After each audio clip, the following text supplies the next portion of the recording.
É uma alegria participarmos juntos de mais esse momento de estudo da Palavra de Deus.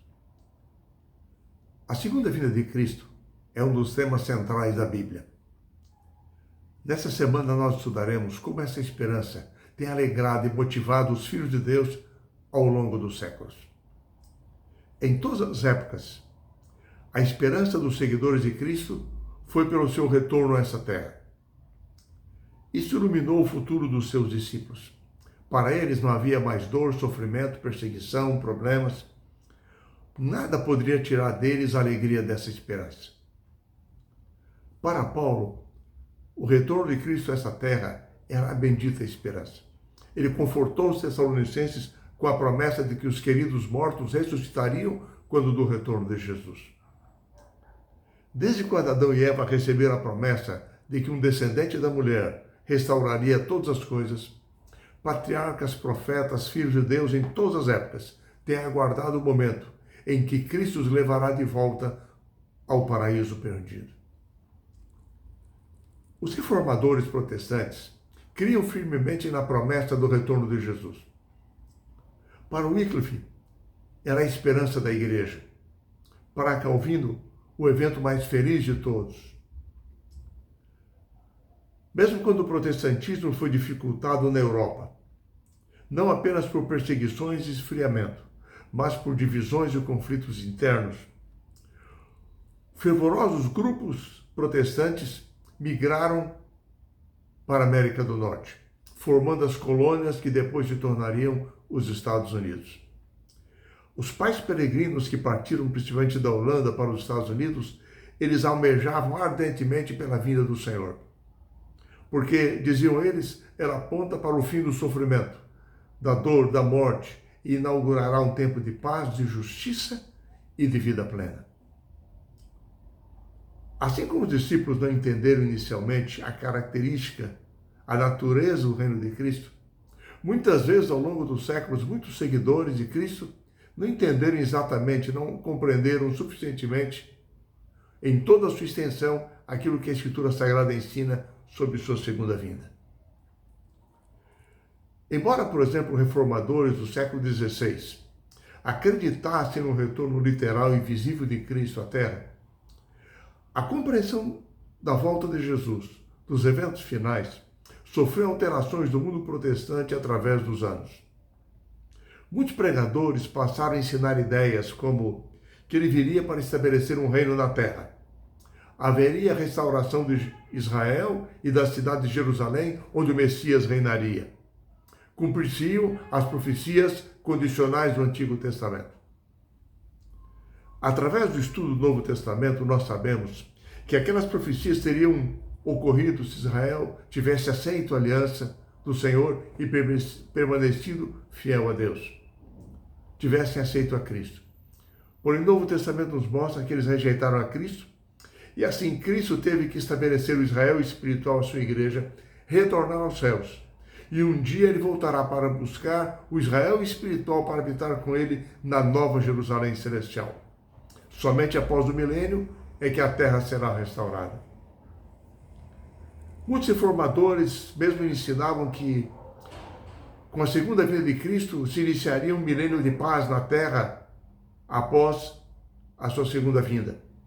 E outros ensinavam que haveria um milênio antecipado antes da segunda vinda, quando todos se converteriam, preparando-se para a sua vinda.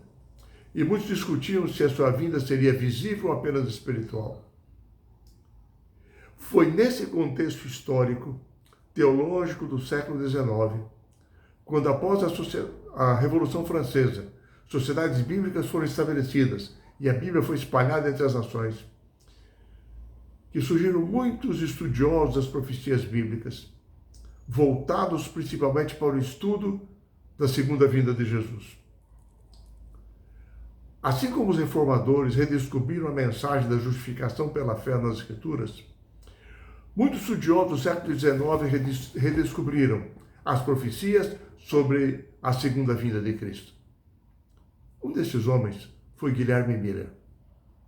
Após mais de uma década de estudo comparado das Escrituras, verso por verso, utilizando o princípio de que a Bíblia é sua própria intérprete, Miller dedicou-se ao estudo das profecias relativas à volta de Jesus. Ele começou a compreender mais profundamente a sua mensagem.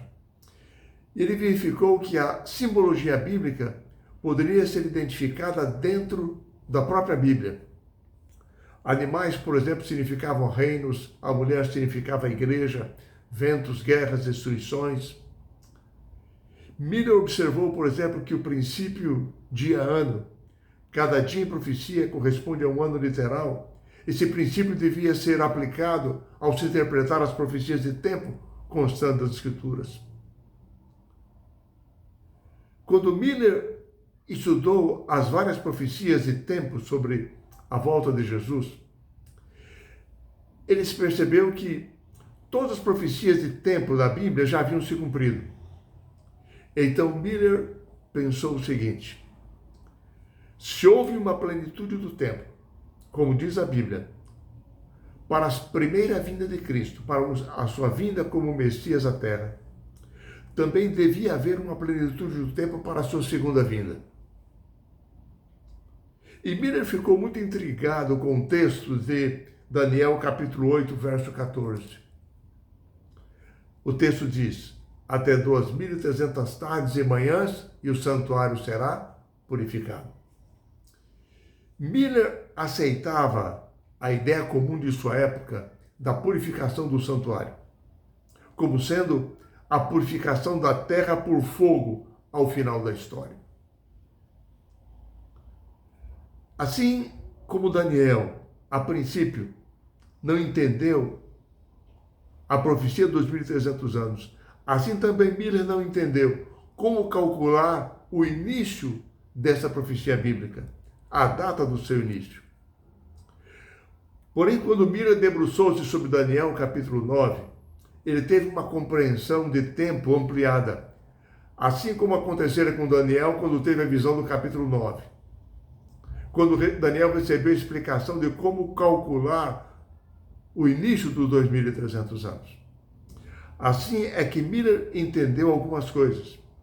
E uma delas que a visão das 70 semanas proféticas, o tempo de graça concedido ao povo judeu, que culminaria com a vinda e a morte do Messias, aquele período profético de 70 semanas, ou 490 anos literais, havia sido cortado dentro das 2.300 tardes e manhãs. Estava dentro do período de 2.300 tardes e manhãs. As 70 semanas faziam parte dos 2.300 anos, e as duas profecias se iniciavam juntas. Bom, é bom nós lembrarmos, Miller aceitava a ideia comum da sua época de que a purificação do santuário seria a purificação da terra ao final da história, purificação por fogo.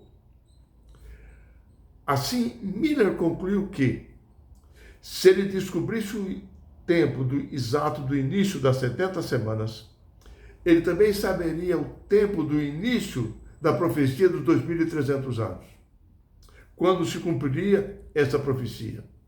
Assim, buscando na Bíblia as respostas, Miller verificou que o período das 70 semanas se iniciaria desde a saída da ordem para restaurar e para edificar a Jerusalém. É o que consta em Daniel capítulo 9, verso 25. Assim é que, estudando o relato bíblico quanto ao retorno dos judeus do exílio de Babilônia para Jerusalém, no livro de Esdras, Miller verificou que o decreto final do rei Artaxerxes, determinando que Esdras levasse consigo todos os judeus que desejassem retornar para Jerusalém, a fim de reorganizar o povo judeu em sua terra.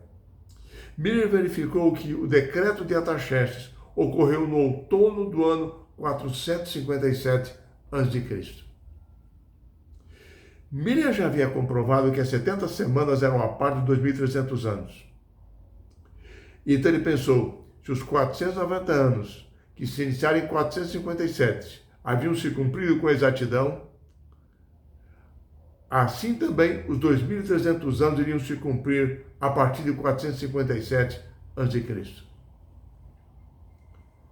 Para fortalecer a sua convicção, Miller percebeu que nas 70 semanas, a última das 70 semanas, havia se cumprido em todos os seus detalhes.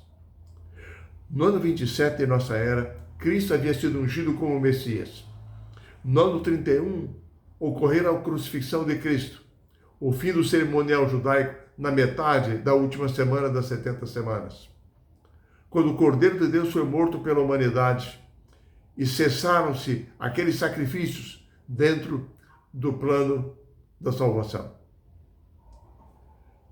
No ano 34 de nossa era, houve a rejeição final de Israel como nação, findando o tempo de graça determinado em Daniel capítulo 9, verso 24. Aí o evangelho foi levado aos gentios. Então, a última semana das 70 semanas se iniciou e cumpriu-se de modo amplo, completo, em todos os seus detalhes. Assim, tendo como base que no ano 457 a.C., no outono, iniciou-se o período de 2.300 anos. Miller chegou até o ano de 1844, que quando termina esse período, inicialmente ele pensou que fosse 1843, depois ele percebeu que não havia ano zero na contagem do tempo. Assim, Miller, ele que achava, como as pessoas do seu tempo, que a purificação do santuário seria a purificação da terra por fogo no final da história, ele logo concluiu que a segunda vinda de Jesus ocorreria nessa data. No próximo estudo, nós vamos nos debruçar exatamente sobre o que ocorreu nessa data. Primeiro pensavam que Jesus viria em 1843, depois perceberam que era 1844, o final da profecia, 2.300 anos. A compreensão de Miller levou a um desapontamento, por aguardar a segunda vinda de Jesus já no cumprimento dos 2.300 anos, quando esse não era o propósito da profecia bíblica. Nós iremos estudar na próxima lição sobre os efeitos desse evento sobre o movimento adventista daquela época e como depois eles chegaram, após o desapontamento, à compreensão adequada da profecia das 2.300 tardes e manhãs. Enfim, a gloriosa, literal, visível, pessoal, segunda vinda de Cristo a essa terra tem alegrado, motivado os crentes através dos séculos. Essa é a esperança com a qual eles têm sonhado, por ela têm vivido. Hoje, a mensagem do breve retorno de Jesus a essa terra nos leva a avaliarmos a nossa vida espiritual. Apela a nós para que nos preparemos para esse grande evento. Que essa grande e extraordinária esperança esteja gravada, guardada em nosso coração. Para que, entendendo as profecias bíblicas, nós o aguardemos num dia e hora que somente o Senhor sabe, somente o Pai conhece. Naquele momento, nós possamos dizer: esse é o nosso Deus a quem nós aguardávamos. Que o Senhor nos abençoe e nos guarde com essa esperança.